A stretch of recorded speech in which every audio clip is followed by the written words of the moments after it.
to you by Sensodent K। अभी लेके आए सेंसोडेंट के। टूथ का करंट गॉन तो लाइफ का करंट ऑन। हो गई है पीर पर्वत से पिघलनी चाहिए। आज री एग्जाम की नोटिस निकलनी चाहिए। बिना री एग्जाम की डेट लिए आज कोई छात्र यहाँ से नहीं हटेगा। रात हो जाए दिन हो जाए। क्या हम लोग लावारिस हैं? क्या हम लोग लावारिस हैं देश साहब के लिए? अगर हम कुछ कह रहे हैं तो हमारी बात का वैल्यू तो करिए। आज नकल माफियाओं के चलते ऐसा लग रहा है कि अगर दुनिया में कोई सबसे बेवकूफ आदमी है तो छात्र है। सुबह खाना खाते हैं तो शाम को खाना नहीं खाते हैं, दिन भर पढ़ते हैं, शाम रात में 10-10 बजे लाइब्रेरी से गए हैं हम लोग। बताओ इतनी समस्या, क्या इन लोगों के बच्चे जाएंगे 10-10 बजे? इन लोग अपने बच्चों के लिए जैसे नहीं होंगे। ये तमाम आवाजें लल्लन टॉप के पास आई हैं। इन्हीं में से एक आवाज है निक्की की। निक्की महोबा की रहने वाली हैं और बीती 17 फरवरी को उन्होंने उत्तर प्रदेश पुलिस भर्ती की परीक्षा दी। परीक्षा की तैयारी के लिए कई दिन उन्होंने लाइब्रेरी में बिताए, कभी नींद की खुराक कम की, कभी खाने की। सोचा था कि पेपर निकल जाएगा और मेहनत का सुफल मिल जाएगा। पूरे मन से, पूरी मेहनत से उन्होंने परीक्षा दी और अभी वो बाहर निकली ही थी परीक्षा दे करके कि लोग उन्हें बताने लगे बिटिया पर्चा लीक हो गया है। आज हम विस्तार से बात करेंगे उत्तर प्रदेश पुलिस कांस्टेबल भर्ती में पेपर लीक के इन्हीं आरोपों पर, एक एक दावे पर, जिम्मेदारों के जवाबों पर और बात करेंगे अभ्यर्थियों की हर व्यथा पर। नमस्कार, कुलदीप नाम है हमारा और आप देखना शुरू कर चुके हैं द लल्लन टॉप शो।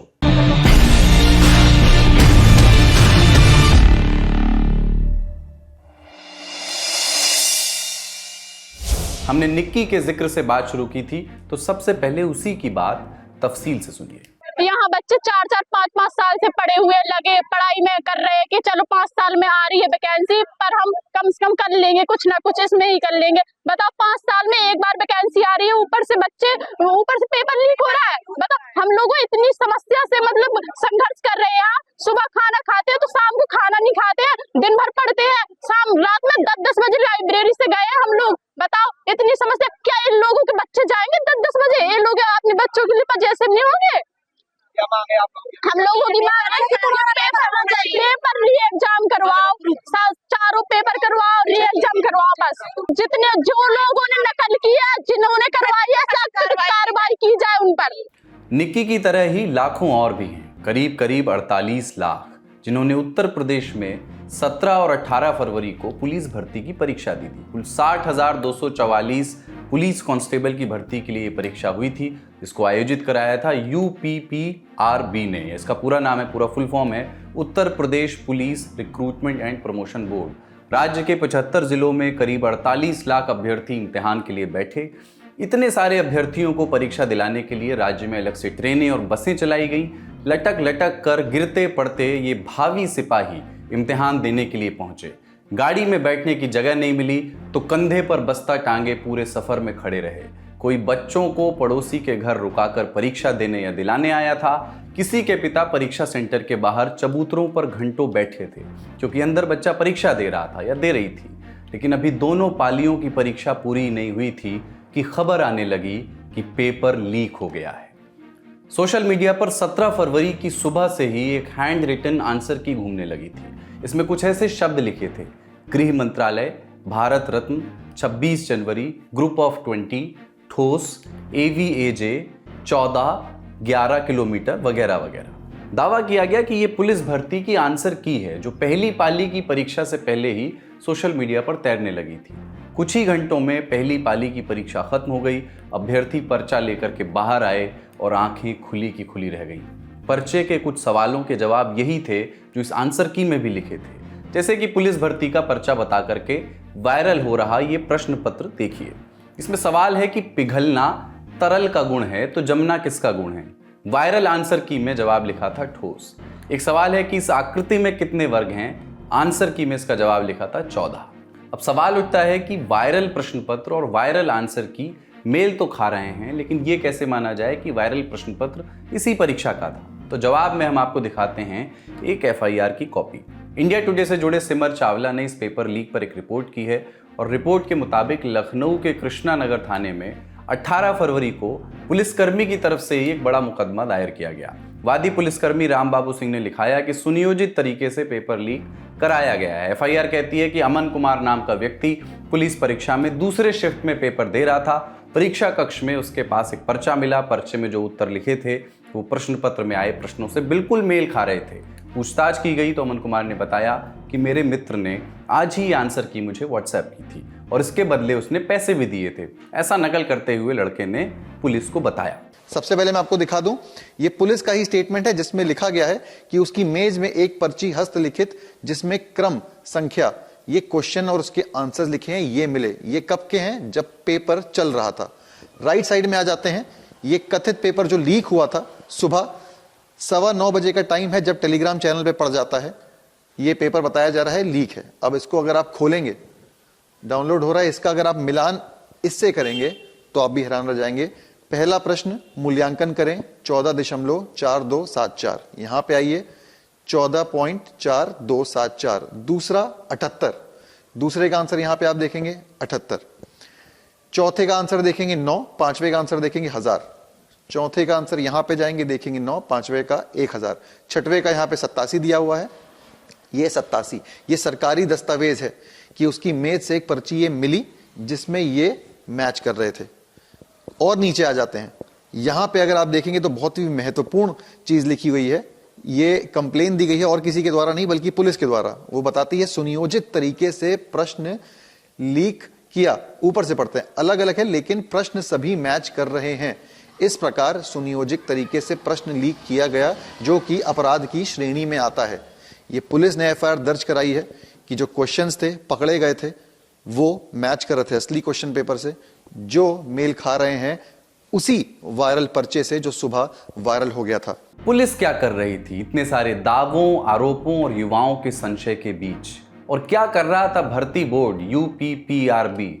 अब इस पर भी बात कर लेते हैं। 17 फरवरी को जब ये दावे आने शुरू हुए कि पेपर लीक हो रहा है तो कार्यकारी DGP प्रशांत कुमार लखनऊ में कुछ एग्जाम सेंटर्स का दौरा कर रहे थे। उन्होंने बताया कि कुछ गैंग हैं जो सिपाही भर्ती का पेपर बताकर पुरानी लेखपाल भर्ती का पेपर बेच रहे थे। इन गैंग्स को पकड़ लिया गया है। DGP ने यह भी कहा कि इसके अलावा प्रदेश में कहीं कोई सॉल्वर गैंग या गड़बड़ी की खबर नहीं है। लेकिन जब वो ये कह रहे थे उसी समय सोशल मीडिया पर कथित आंसर की वायरल हो रही थी। 18 फरवरी को इस मामले में UPPRB का ट्वीट आया। उन्होंने पेपर लीक के दावों को भ्रम बताया। लिखा कि प्रारंभिक जांच में यह पाया गया है कि अराजक तत्वों द्वारा ठगी के लिए टेलीग्राम की एडिट सुविधा का प्रयोग करके सोशल मीडिया पर पेपर लीक संबंधी भ्रम फैलाया जा रहा है। बोर्ड और उत्तर प्रदेश पुलिस इन प्रकरणों की निगरानी के साथ इनके सोर्स की गहन जांच कर रहे हैं। परीक्षा सुरक्षित एवं सुचारू रूप से जारी है। यह बयान जारी किया गया। UPPRB ने पेपर लीक के जिस दावे को 18 तारीख को भ्रम बताया, 19 को उसी की जांच के लिए कमेटी बना दी। UPPRB की अध्यक्ष रेणुका मिश्रा ने कमेटी बनाने का ऐलान किया। 2 दिन बीते थे कि यूपी पुलिस और UPPRB इसी भ्रम की जांच के लिए प्रदेश भर की जनता से साक्ष्य मांगने में जुट गए। दोनों ने ट्वीट किए, ये लिखा कि आरक्षी भर्ती 2023 की लिखित परीक्षा के कुछ प्रश्न पत्रों के संबंध में सोशल मीडिया पर वायरल सूचना के बारे में प्रमाण अपने प्रत्यावेदन के साथ 23 फरवरी शाम 6 बजे तक ईमेल कर सकते हैं। यानी अभ्यर्थियों से ही कहा गया कि आप सबूत बताइए अगर आपके पास सबूत है लीक का। 23 फरवरी को इलाहाबाद में युवाओं ने बड़े स्तर पर विरोध प्रदर्शन किया। नारे लगे, एक ही नारा एक ही नाम, री एग्जाम। महोबा में भी सैकड़ों अभ्यर्थियों ने जमकर प्रदर्शन किया और दोबारा परीक्षा कराने की मांग की। पेपर लीक की खबरों से प्रदेश के युवा नाराज हैं और हों भी क्यों ना, सबसे बड़े स्टेक होल्डर वही हैं, संशय में भी वही हैं और भविष्य भी उनका ही दांव पर है। आरओ का पेपर आउट हुआ, उसके 6 दिन बाद पेपर UPP का हो रहा है, उसका आउट हो रहा है। इससे हम लोग हमारा भविष्य अंधकार में लग रहा है। हम अपनी बातें किससे कहने गए? पंचायत की जरूरत क्यों पड़ गई? हम लोग अपनी बातों को कहना चाहते हैं सरकार से, हम लोगों की बातों को सुने और यहाँ हम लोग जो बैठे उनको संज्ञान में लेने की बातों को और समझे क्यों हम लोग बैठे। क्या हम लोग लावारिस हैं? क्या हम लोग लावारिस हैं देश साहब के लिए? अगर हम कुछ कह रहे हैं तो हमारी बात का वैल्यू तो करिए। इसी छात्रों में से कोई कल को SDM बनेगा, कोई क्या बनेगा, वो प्रदेश की व्यवस्था को संभालेगा। आप उसको लावारिस समझ रहे हैं, आप उससे 2 मिनट बात नहीं करना चाह रहे हैं। सर हम लोग चाहते हैं आरओ यानी का आज एग्जाम हुआ है उसका री एग्जाम हो या एग्जाम कैंसिल हो, आज के आज कैंसिल हो और इसकी जल्द से जल्द फिर से एग्जाम होने की हमको सूचना मिले, नोटिस आए। और सर यही हम चाहते हैं, डिमांड यही है पेपर लीक हुआ और ना ही आरओ की बात है। इसके बाद भी अगर कोई एग्जाम होता है जिनके पॉसिबिलिटीज है कि पेपर लीक होते रहते हैं, प्लीज प्रशासन से मेरी रिक्वेस्ट है कि एटलीस्ट स्टूडेंट्स को यह सांत्वना दे कि आगे से ऐसा ना हो। हमारा बस मांग यही है कि हमें री एग्जाम होना चाहिए। हमारा बस एक का ही नारा, एक का ही काम, री एग्जाम री एग्जाम। आप विवेकानंद की बात कीजिए, दयानंद सरस्वती की बात कीजिए, रामानुजम की बात कीजिए, आर्यभट्ट की बात कीजिए, वहाँ पे जो छात्र था वही एक राष्ट्र की छवि था। और आज नकल माफियाओं के चलते ऐसा लग रहा है कि अगर दुनिया में कोई सबसे बेवकूफ़ आदमी हो तो छात्र है। हम लोग सुबह 7 बजे से आते थे कोचिंग के लिए, शाम को 7 बजे ही जा पाते थे, पूरा दिन कोचिंग में ही बीतता था। और इतनी मेहनत के बाद हम लोग पेपर देने गए और लीक हो गया, तो अब हम लोगों से पूछा जाए कि हम लोगों पे क्या बीत रही है पेपर लीक होने से। 17 की सेकंड का ये पेपर है, देखिए 1:44 पे ये पूरा पेपर आ गया है। हाँ, ये हम लोगों ने भी देखा था। ये देखिए ये 18 ये सुबह का पेपर है, इसमें देखिए 6:43 पे पूरा पेपर मतलब आ गया है। और पेपर स्टार्ट हो रहा है 8 बजे, मतलब 2-2 घंटा पहले पूरी आंसर की क्वेश्चन सहित वायरल हो रही है। अब ये बच्चे पढ़ के जा रहे हैं, 150 में 150 मार रहे हैं। अब जो बच्चा मेहनत करके गया है उसका 120 भी अगर वो मार के आया है फिर भी उसका सिलेक्शन नहीं होगा। तो हमारी एनएसयूआई की 3 मांगे हैं। पहली मांग, ये जो यूपी में पेपर लीक हुआ है तुरंत ये परीक्षा रद्द करी जाए और 10 दिन के अंदर दोबारा परीक्षा कराई जाए। दूसरी मांग कि तुरंत इन बच्चों को एक उचित मुआवजा भी दिया जाए। आप देखते हैं आज के समय में शिक्षा कितनी महंगी कर दी गई है, तमाम कोचिंग इंस्टीट्यूट्स की कितनी फीस ज्यादा बढ़ गई है, तो इन बच्चों को तुरंत उचित मुआवजा भी दिया जाए। और तीसरी मांग, तुरंत सुप्रीम कोर्ट के रिटायर्ड जज की संरक्षण में एक कमेटी बने और तुरंत जो इसमें पाए गए हुए लोगों पर सख्त कार्रवाई करी जाए। पेपर लीक की इन बातों से सिर्फ छात्र ही नहीं, उनको साल साल भर पढ़ाने वाले टीचर्स भी नाराज हैं। पेपर लीक का दावा करने वाले कानपुर के शिक्षक है रामजी शुक्ला। उन्होंने अपने फोन में दिखाया कि कैसे परीक्षा के दिन सुबह करीब 10:15 बजे ही उनके स्टूडेंट्स ने उन्हें क्वेश्चन पेपर भेज दिया था, जो दूसरी शिफ्ट के पेपर से पूरी तरह मैच भी करता है। जब कोई बच्चा पर्ची में लिख के अंदर ले जा रहा है, पेपर सॉल्व करने में समय लगा होगा, लिखने में समय लगा होगा, और वो लिख के अंदर ले जा रहा है, मतलब एग्जाम पहले से ही आउट था, सुबह ही आउट हो गया था पेपर, 9:26 पे टेलीग्राम में पड़ा है, इसको सॉल्व करने में 2 घंटे लगे होंगे। हो सकता है कि 1 दिन पहले लीक हुआ हो पेपर, 1 दिन पहले ही निकल आया हो, और ये भी हो सकता है कि 4 दिन पहले निकल आया हो, क्योंकि बच्चे तो ये भी दावा कर रहे हैं कि चारों शिफ्ट के आंसर ऐसे ही आए बाहर। आपने परीक्षा बोर्ड ने सबूत मांगे थे लिंक के द्वारा कि जिसके पास भी तथ्य हैं भेजे जाएं, आपने भेजे? हाँ, मैंने अपने सारे तथ्य जितने मेरे पास पीडीएफ थी, मैंने सारी पीडीएफ भेज दी हैं परीक्षा बोर्ड को, और चाहूंगा कि अब ये कॉपी भी मैं उनको भेजूंगा। ये तो सरकारी दस्तावेज है, अब तो आप इसे आप माने। ये हुई छात्रों की बात, शिक्षकों की बात, और अब बात जिम्मेदारों की, जवाबदेहों की। इन तमाम आरोपों पर यूपी पीआरबी की अध्यक्ष रेणुका मिश्रा ने कहा कि सोशल मीडिया पर वायरल हो रहे सभी पेपर और आंसर की जांची जा रही हैं। ये परीक्षा से पहले, बाद में या उस दौरान वायरल हुए हैं। किसी के साथ अन्याय नहीं होने देंगे, लेकिन सोशल मीडिया पर जो फैक्ट बताए जा रहे हैं उनकी जांच होना जरूरी है।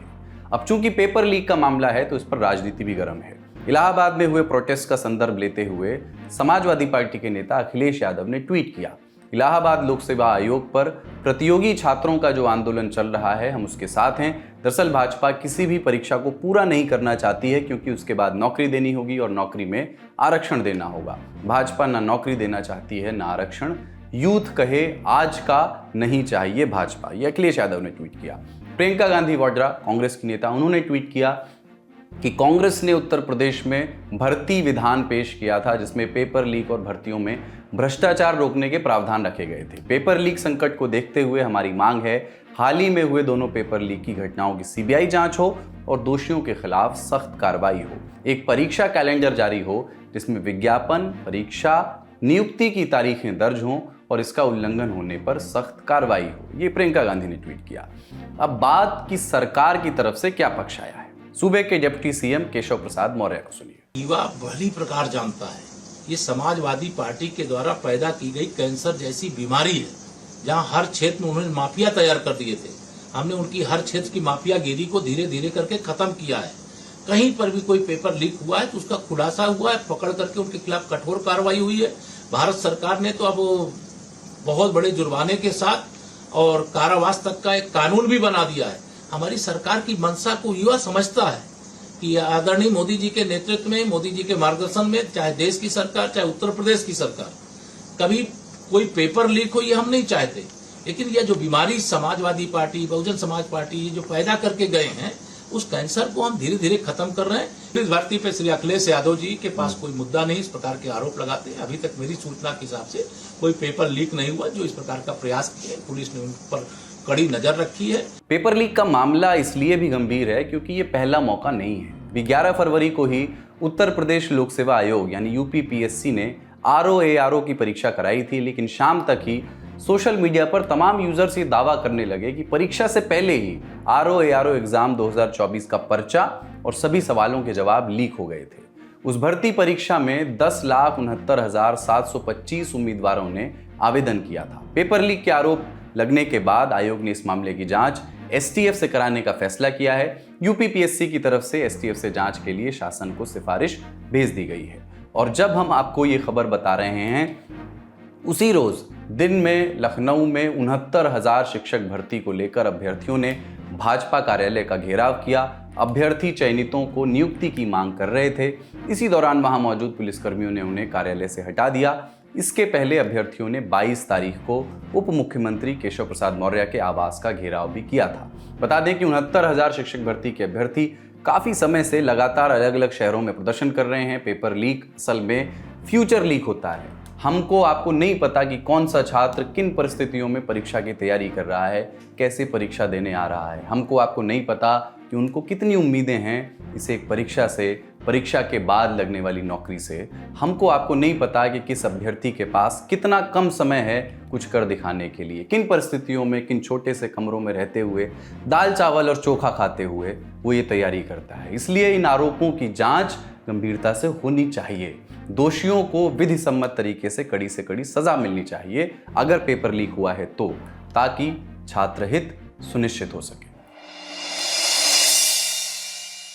अब बढ़ते हैं सुर्खियों की ओर। अब बात किसान आंदोलन की। 2 हफ्ते से हजारों की संख्या में किसान पंजाब से सटे अलग अलग सीमाओं पर अपनी मांगों को लेकर प्रदर्शन कर रहे हैं। 4 राउंड की बातचीत हो चुकी है सरकार के साथ किसानों की, पर कोई सुलह फिलहाल बन नहीं पाई है। किसान आंदोलन से जुड़ी खबरों को हम लगातार आप तक पहुंचा ही रहे हैं। इसी कड़ी में जानते हैं कि आज क्या हुआ। आज पंजाब के खनौरी बॉर्डर से एक और किसान के मरने की खबर आई। आज तक के बलवंत विकी की रिपोर्ट के मुताबिक मृतक का नाम दर्शन सिंह है, जिनका कल रात दिल का दौरा पड़ने से निधन हो गया। खनौरी बॉर्डर पर पिछले 10 दिनों में ये तीसरी मौत है। पहली मौत 14 फरवरी को मनजीत सिंह की हुई थी। इसके पहले हमने आपको किसान शुभकरण की मौत के बारे में भी बताया था, जिनकी खनौरी बॉर्डर पर कथित रूप से गोली लगने से मौत हो गई थी। अब पंजाब सरकार ने शुभकरण के परिवार को 1 करोड़ रुपए मुआवजा की राशि देने का ऐलान किया है। साथ ही शुभकरण की छोटी बहन को पंजाब सरकार में नौकरी देने की घोषणा भी हुई है। पंजाब विधानसभा में मार्च की 1 तारीख को तीनों किसानों को श्रद्धांजलि भी दी जाएगी। उधर हरियाणा में अंबाला पुलिस ने आज एक बयान जारी किया। बयान जिसमें आरोप प्रदर्शनकारियों पर लगाया गया कि किसान शंभू बॉर्डर पर लगे बैरिकेड्स को तोड़ने के लिए लगातार कोशिश कर रहे हैं। बयान में यह भी कहा गया कि किसान नेताओं पर NSA यानी राष्ट्रीय सुरक्षा कानून के तहत नजरबंद करने की कार्रवाई होने जा रही है। इस बयान पर हो हल्ला मचना शुरू ही हुआ था कि पुलिस ने अपने इस बयान को वापस ले लिया। मतलब यह कि किसानों के खिलाफ NSA के तहत कार्रवाई नहीं हो रही है। अगली सुर्खी गोरखपुर से आई है। यहाँ के दक्षिणांचल में एक विधानसभा सीट है, मशहूर सीट है चिल्लू पार। गोरखपुर की भाषा में जब लोग एक दूसरे को धमकी देते हैं तो बोलते हैं कि मारब तो दक्षिण चल जाइबा। चिल्लू पार वही वाला दक्षिण है। एक वक्त में उत्तर प्रदेश की राजनीति इस छोटी सी विधानसभा से तय होने लगी थी। उस वक्त उत्तर प्रदेश में माफियाओं के गॉडफादर कहे जाने वाले हरिशंकर तिवारी ने लगातार 22 साल तक चिल्लू पार सीट पर अपना कब्जा जमाए रखा। तिवारी चुनाव भी जीतते और किसी न किसी तरह मंत्री पद पर भी आसीन हो जाते।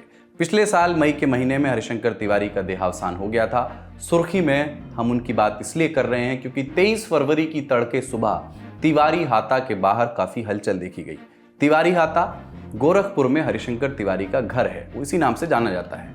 आज प्रवर्तन निदेशालय यानी ईडी की टीम ने इस घर में छापा मारा। इस घर में हरिशंकर तिवारी के बेटे भीष्म शंकर तिवारी और विनय शंकर तिवारी रहते हैं। पिछले साल नवंबर के महीने में भी ईडी विनय शंकर तिवारी की करीब 72 करोड़ की संपत्ति जब्त की थी। ईडी ने यह कार्रवाई विनय शंकर तिवारी और उनके परिवार से जुड़ी कंपनी गंगोत्री इंटरप्राइजेस लिमिटेड पर लगे आरोपों के तहत हुई है। कंपनी पर करीब 750 करोड़ रुपए के बैंक फ्रॉड का आरोप है। आज इस मामले को लेकर एक्शन में आई ईडी ने गोरखपुर से गुरुग्राम तक विनय शंकर तिवारी के कई ठिकानों पर छापेमारी की।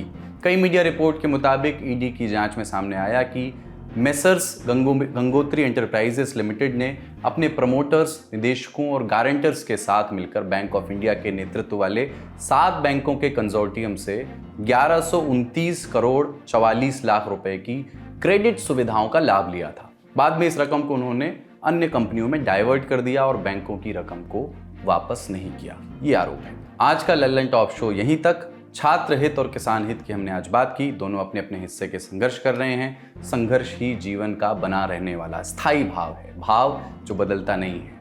और बदलने से ध्यान आया ऋतुओं का, और ऋतुओं से ध्यान आया वसंत का। वसंत का महीना आ चुका है। चलते चलते आपको सुनाते हैं नरेश सक्सेना की कविता की कुछ पंक्तियां। गिरो पतझड़ की पहली पत्ती की तरह, एक कोपल के लिए जगह खाली करते हुए, गाते हुए ऋतुओं का गीत कि जहाँ पत्तियां नहीं झरती वहाँ बसंत नहीं आता। गिरो पहली ईंट की तरह, नींव में किसी का घर बनाते हुए। गिरो जल प्रपात की तरह, टरबाइन के पंखे घुमाते हुए। अंधेरे पर रोशनी की तरह गिरो।